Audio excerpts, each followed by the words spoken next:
Salut à tous, bienvenue à cet nouvel épisode de Belletruth at Tipsy Radio.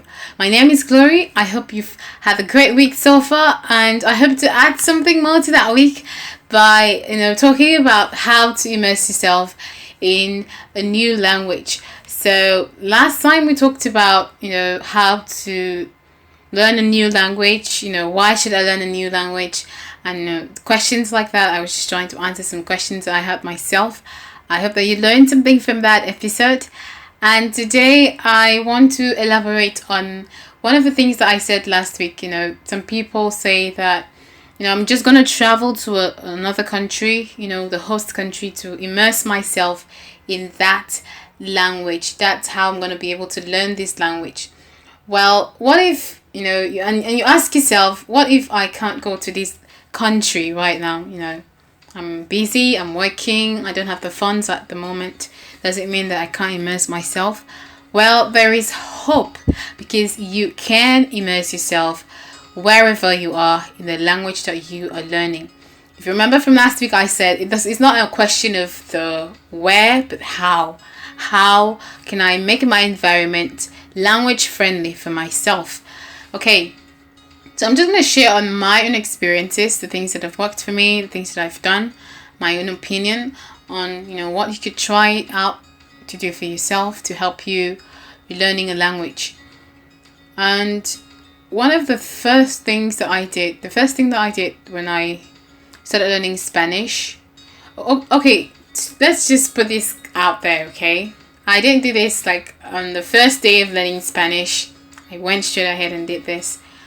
I think that trying to immerse yourself in a language, you should give yourself some time to get used to that language, but not too much time either. I mean, you don't want to give yourself a whole year before you think about trying to put in some of these tips and tricks here and there. But if a whole year is what you need, might as well go on and do it. But I think it's best if you do this early on, so that you set your mind, you prepare yourself mentally for learning this language. Something that I did, I think 6 months into learning Spanish, was that I changed the language settings of my phone. So I changed my phone from English to Spanish. And this wasn't very, I won't say it was a very drastic step, but it was still challenging all the same, because I'm used to having my phone in English. I'm used to reading everything in English, and then all of a sudden I wake up in the morning and I touch my phone and it's another language, and I'm trying to get used to it. The interface of my phone, everything being written differently. But I think that this has been very helpful for me, and just moving forward, my phone has been in Spanish for the longest time. So that when I actually got a new phone and I had the settings in English, my mind was having a hard time adjusting to have looking at my phone and it being in English. I just wasn't used to it, because I've had my phone in Spanish for over a year. So when I had my phone in English for the first time in over a year, it was kind of tricky for me. But I think that this is very, very useful, because it kind of sets your mind, prepares your mind mentally, to begin to adjust to this language. And it's hard for you not to use your phone in a day. At least for a few minutes, everyone uses their phone. Come on, let's be frank. Use your phone every day. So it's that opportunity that you give yourself to look at that language, to read something in that language every single day. So that's one way you can use to immerse yourself in that language. And something else that I do is that I listen to music. Yay! Everyone loves music, yes? I listen to music in the language that I'm learning, in Spanish, in French.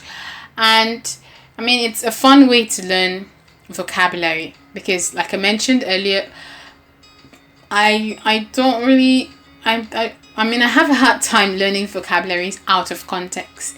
I can't just take up flashcards and start learning random words. It's just something that I can't do.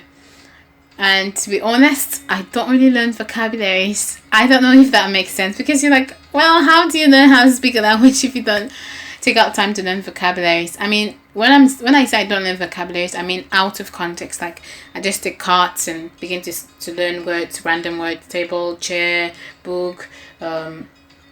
I really I don't know how to do that very well. I just give up after a short time. So what I do is I learn songs, I learn lyrics to music, to the songs, and in this way I'm actually learning vocabulary in context, in that sense. You know, I'm learning sentences, how to pronounce words. These are the advantages of learning, you know, a new song in a different language, because you're pronouncing the words as well, and also it's improving how you pronounce certain letters. For example, for the French R or the Spanish R, if you're pronouncing words like radio, or you know, it just it helps you to practice how to pronounce those words and those alphabets that, you know, are tricky for you. And it's not boring. It's not like, oh my god, this is a hard work to do. It's not boring. It's fun. You can dance to the beats, and yes, at the same time you're still learning a language. So that's something else that I do. I listen to music. And I think a drastic step that I took this week, just recently, was to delete all my English songs. I know, right? It was hard, but I had to do it because I wanted to discipline myself to really immerse myself in the language that I'm learning. So I deleted all my songs, the English ones. And I mean, for languages such as Spanish, there are always covers. You know, you have the cover of that English song in Spanish. Obviously, it's not going to be, it's not the same singer that's going to sing it. It's probably someone else who's trying to, you know, do a cover of that song in their own language. But it's still that song, right? I mean, why not, right? It's a sacrifice that you have to make if you really want to learn this language and enjoy yourself in it. So it's something that I did. I tried to get some covers for the songs that I really liked in English, and surprisingly I got a lot of them. Maybe I just got by all my songs, except they were not in English, just in Spanish and French. And while I'm on the train, while I'm on the bus, I just listen. While I'm just resting and relaxing, I just listen to the songs, right? So you could do that, you know, you could do that because it's a fun way as well. And the third thing that I do is to practice. You know, I emphasized on practicing last week, and it's the same. You know, you just have to practice. I remember the first conversation I had in Spanish with a Spanish speaker. It was horrible. It was terrible. I felt like I don't want to ever speak to a Spanish speaker in my life. That was how I felt after that call, because it was just, I made a lot of blunders. It was just terrible. But thinking, you know, a year after that, how many conversations I've had in Spanish, I've lost count. I've lost count of conversations that I've had in Spanish that are over an hour, and I was just speaking Spanish the whole way through. But the first one was just terrible. But I'm not gonna emphasize on how terrible the first one was.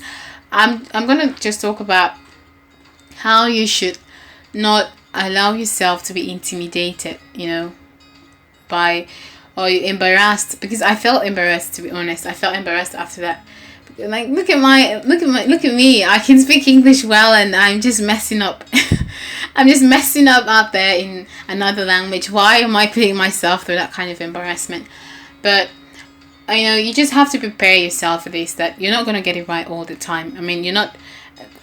Perhaps the people who at the very first conversation, they do very well, but that was not my experience. My experience wasn't like that. So if you find that, you know, the first conversation that you ever tried to have in another language was just a bad experience, and maybe from that you decided, I'm not made to learn this language, you know. Language learning is not my thing. It's for the children, you know, it's for kids. It's not for me. Well, I don't think that's true, you know. Simply because you didn't do it so well that first time doesn't mean you shouldn't try again. Because I tried again, and well, I've done better and better every time. So you should try to practice with a native speaker, and something that you can do to prepare yourself for that so that you don't make too many mistakes. I think one of the things that I did, the mistake that I made, was before that first conversation, I did not try to practice anything. I just went on how do you say it?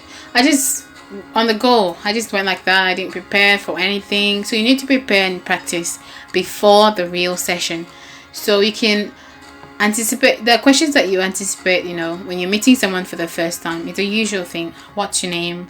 Where are you from? What do you do? What are your hobbies?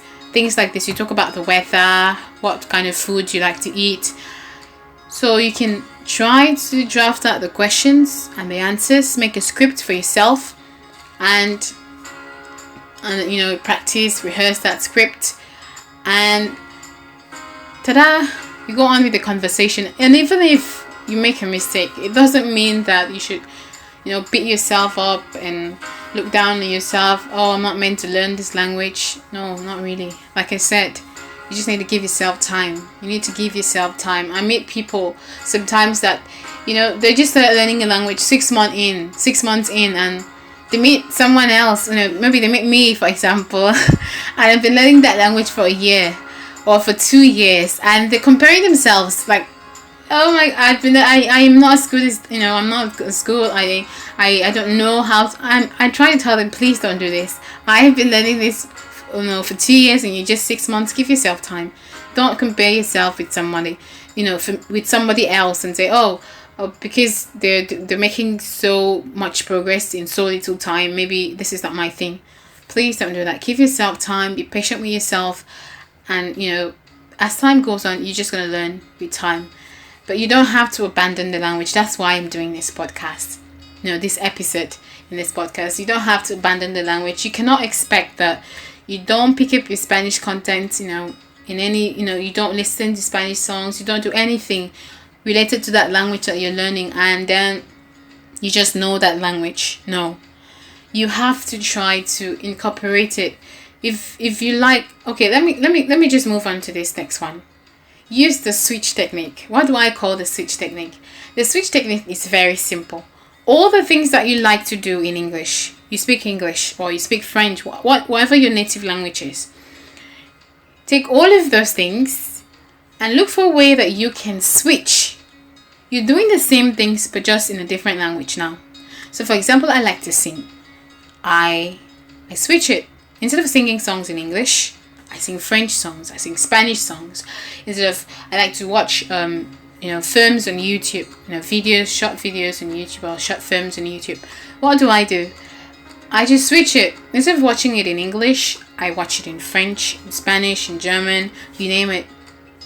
Whatever you love to do. You love watching cooking shows, playing video games. Whatever you just love to do, switch the language. You're not switching what you like to do, you're just switching the language you're using to do it. At first, this is going to be difficult, it's going to be challenging because you don't understand a lot of things. But if you keep at it, as time goes on, your mind will adjust. Your brain will adjust to that language. And you find that you just understand it as time goes on. So you have to be consistent as well. So consistency is very, very important. Okay, so I hope that is helpful for you, that you can incorporate watching a video, obviously.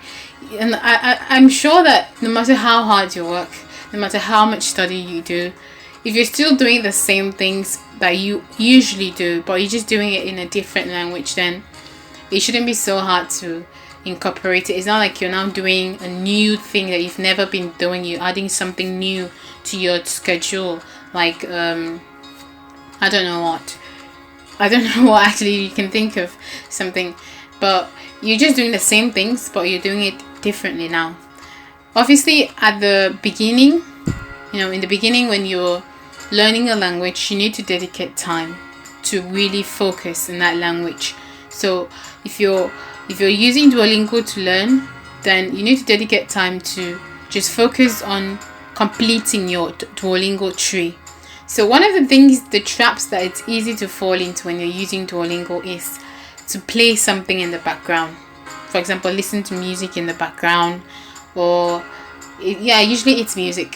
For me, usually it's music, to listen to music in the background while you're trying to, play the games in the app.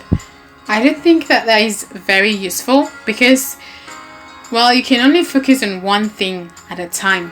If you're really honest with yourself, to thyself be true, you can only focus on one thing at a time.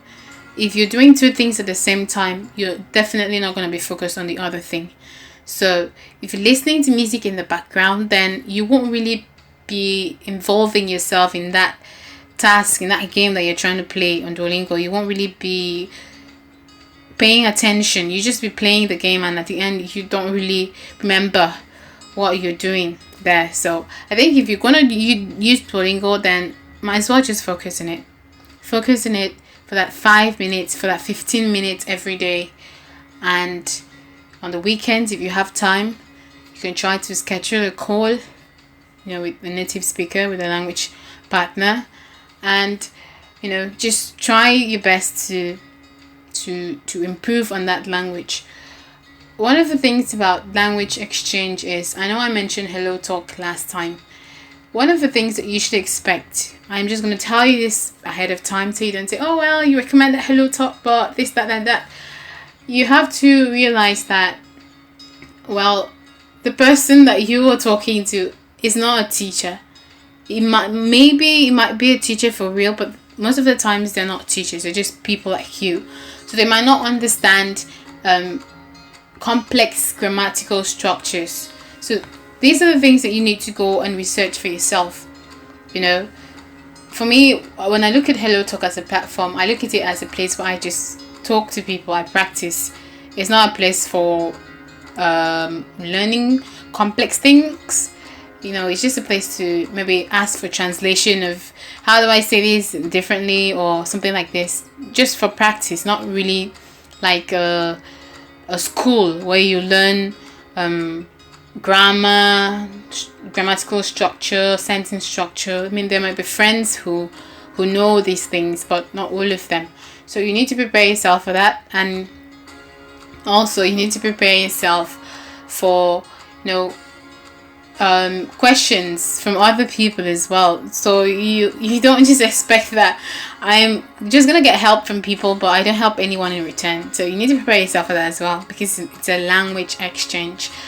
And funny thing is that while I'm learning a language and I'm trying to teach someone else, it helps me to learn my own language too.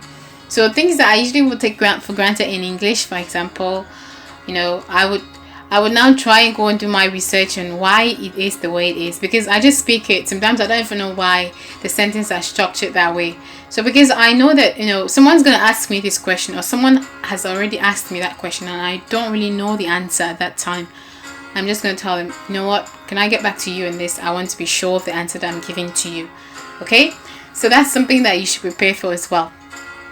So adding videos in, and just dedicating time as well, especially at the beginning, to really focus on improving, building up the foundation for that language.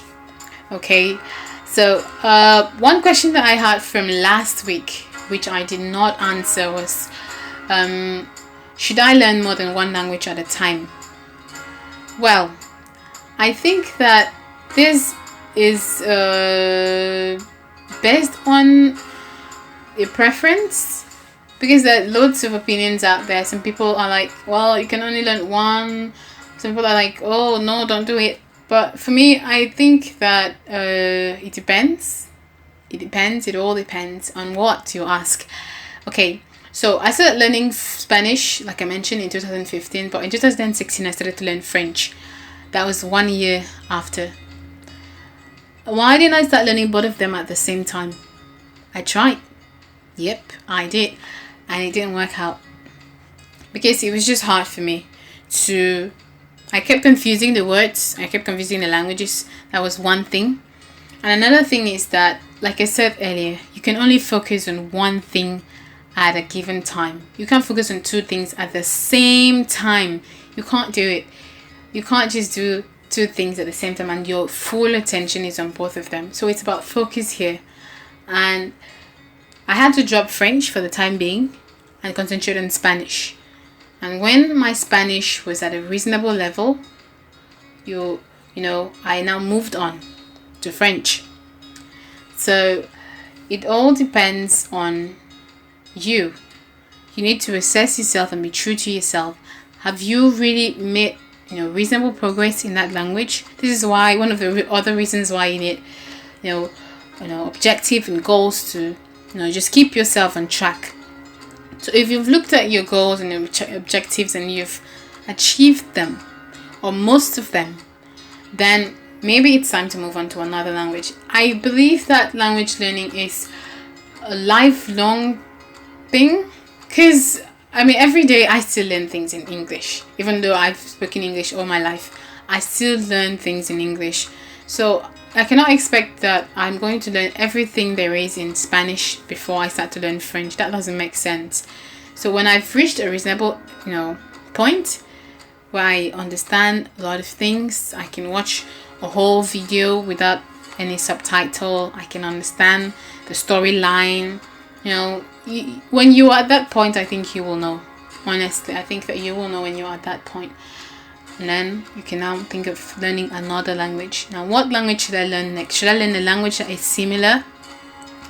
A language that's closely related? For example, Spanish and French. For some people, this is an advantage. For other people, it is not. For example, in my case, because I've already learned Spanish, French wasn't so hard afterwards.